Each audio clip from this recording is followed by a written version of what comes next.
ঘেয়েমি সিমের রেসিপি খেতে খেতে ক্লান্ত হয়ে গেছেন? আমার রেসিপি ফলো করে রান্না করে খেয়ে দেখুন। আসসালামু আলাইকুম, hello viewers, welcome to my channel. কেমন আছেন সবাই? নিশ্চয়ই খুব ভালো আছেন। আপনাদের দোয়া অনুপ্রেরণায় আমিও খুব ভালো আছি। তাই চলে আসলাম আজকে আবার নতুন আরেকটি রেসিপি নিয়ে। আজকের রেসিপি ডাল দিয়ে সিম রান্না। তাহলে চলুন কিভাবে আমি ডাল দিয়ে সিম রান্না করেছি তার রেসিপি আপনাদের সঙ্গে শেয়ার করি।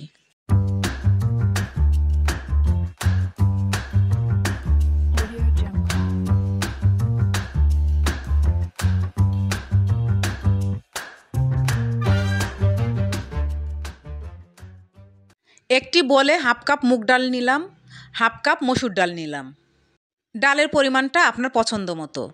আর আমি এখানে 2 রকমের ডাল নিয়েছি, আপনি চাইলে 1 রকমের ডাল দিয়েও করতে পারেন।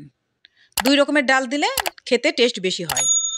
ধোয়ার জন্য গরম পানি দিয়ে দিলাম এবং একটি গোল চামচের হেল্প নিয়ে ধুয়ে নিচ্ছি। গরম পানি দিয়ে ডাল ধুলে ডালটা খুব ভালো বয়েল হয়। ডাল ধোয়া হয়ে গিয়েছে, এবার একটি সসপ্যান চুলায় বসিয়ে দিয়েছি। ডালগুলো এবার সসপ্যানের মধ্যে ঢেলে দিলাম। আরও 1 কাপ গরম পানি অ্যাড করে দিলাম। এবার ঢাকনা দিয়ে ঢেকে দিলাম। এখানে আমি 250 গ্রাম লম্বা চিকন সিম নিয়েছি। এই সিমগুলো খেতে টেস্টি বেশি হয়।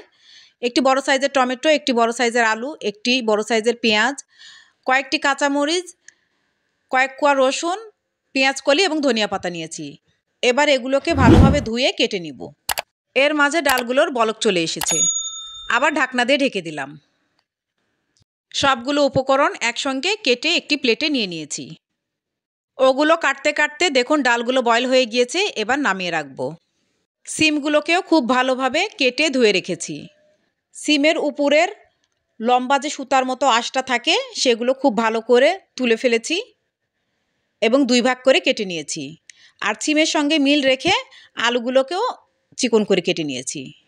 তেল সহ একটি কড়াই চুলায় বসিয়ে দিলাম। এবার সিম আলুগুলোকে কড়াইয়ের মধ্যে ঢেলে দিলাম। সিমের উপরে বয়েল করা ডালগুলো ঢেলে দিলাম। 4 কাপ পরিমাণ গরম পানি অ্যাড করে দিলাম। পানিটা একটু বেশি দিতে হবে, কারণ একবারে পানি দেব আর এই পানিটা সিমকে বয়েল করে থকথকে ঝোল হবে। কেটে রাখা কাঁচামরিচ ফালি দিয়ে দিলাম। এবার কিউব করে কাটা টমেটোগুলো দিয়ে দিলাম। 1 চামচ হলুদ গুঁড়া দিলাম।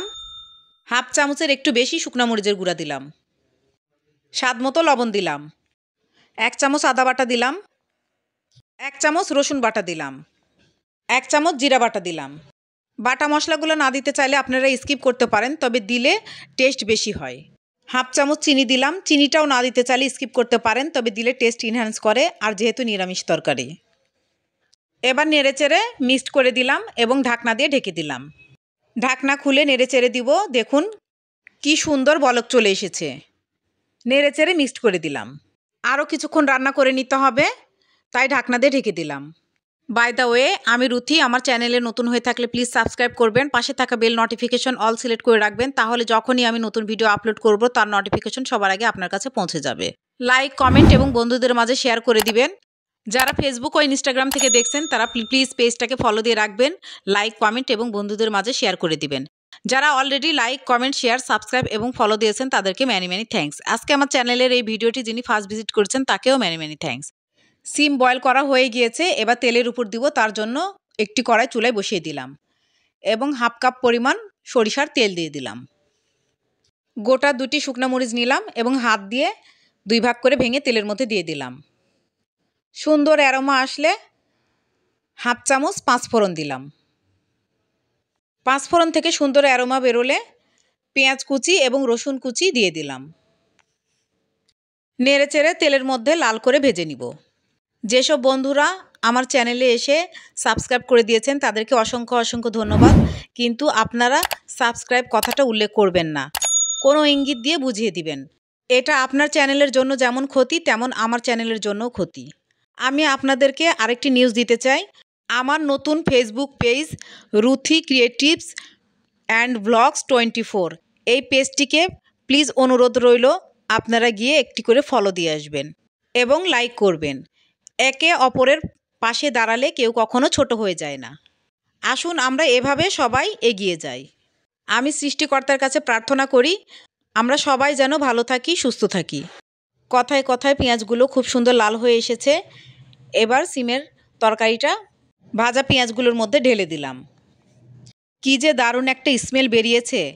এই সুন্দর টেস্ট অ্যান্ড স্মেল পেতে হলে বাসায় অবশ্যই রান্না করে খেতে হবে। আমার রেসিপিটি ফলো করে রান্না করে খেয়ে দেখুন, আশা করি খুব ভালো লাগবে। রেডি হয়ে গেল ডাল দিয়ে সিম রান্না। এবার আমি পরিবেশন করে দেখাচ্ছি।